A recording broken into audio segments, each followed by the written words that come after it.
ایسے نام لیتے ہیں، ہے نا؟ بڑے ادب سے نام لیا کرو، بڑے احترام سے نام لیا کرو.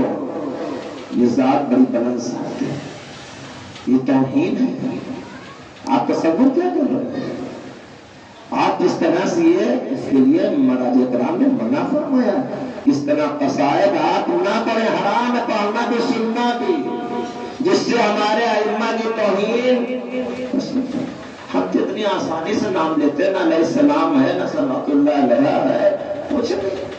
اس کا مطلب ہے کہ آپ ابھی معرفت حاصل نہیں کر پاتے، پہلے معرفت کی ضرورت ہے. یعنی ان کا نام تو بغیر وضو بھی آپ نہیں لے سکتے، ان کا نام بغیر طہارت کے نہیں لے سکتے. اور آج فیشن کیا ہے دیکھ رہے ہیں؟ ائمہ کے نام بھی گلے پہن لیا. گلے پہننے سے اہل بیت کی شیدائی ثابت، عمل کرے.